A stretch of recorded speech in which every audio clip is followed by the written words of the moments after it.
நண்பா, ஒரு சின்ன விஷயத்தை கன்வே பண்ணுறதுக்காக வந்திருக்கேன். விஜய் சாரை குறை சொல்லிகிட்டே இருக்கீங்க. இன்னும் எத்தனை நாள் தான் ஓட்ட போகிறீங்கன்னு தெரியல.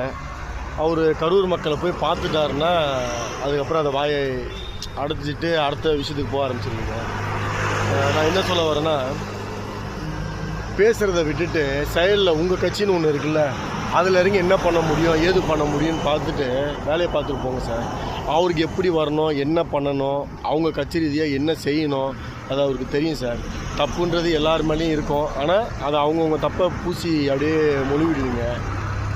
இவர் தப்பு பண்ணுறாரு, பேச தெரில, அது இல்லாமல் அரசியலில் ஏதோ சினிமா மாதிரி பேசுகிறாருன்றீங்க. உங்களுக்கு தான் பேச தெரியுமே சார். ஒரு கட்சிக்காரங்களும் சொல்கிறீங்களே, நீங்களே எத்தனை சீட்டு வாங்கிட்டீங்க, எத்தனை இது ஜெயிச்சிட்டீங்க, எத்தனை இது பண்ணிட்டீங்க சொல்லுங்கள் பார்க்கலாம். எல்லா சைடும் முதல்ல உங்களுதில் இருக்க குறைகளை தீர்த்துட்டு மற்றவங்கள பற்றி பேசுங்க. அவர் குறைய அவர் தீர்ப்பாருங்க. விஷயம் சொல்லும் போது நீங்கள் பாருங்கள். எல்லாருக்கும் பொறுமை வேணுங்க. Wait and see. எல்லாத்துக்குமே உடனே கிடச்சிடாது. பதில் எப்படி கிடைக்கும்? உடனே கூட்டத்துக்கு போகிறாருப்பா, சரிங்க, நீங்கள் சொல்கிற மாதிரி உடனே கூட்டத்துக்கு போகிறாரு. அங்கே போனால் அங்கே ஒரு பிரச்சனை நடக்குதுன்னு என்ன பண்ணுவீங்க? ஏங்க, வாரத்தில் 7 நாள் வந்தால் என்னங்க ஆகும்? வாரத்தில் ஒரு நாள் வர்றதுக்கே இவ்வளோ பெரிய பிரச்சனை நடக்குது, இவ்வளோ இதுவாக போயிட்டுருக்கு. அடுத்தது வரக்கூடாதுன்னு சனிக்கிழமை ஒரு நாள் வர்றதுக்கே வரக்கூடாது, தடையை போடு, என்னென்னமோ பேசுகிறாங்க. யாரோ வயசில் மூத்தவர்கள்லாம் வாய் என்னென்னமோ தவறி பேசுகிறாங்க.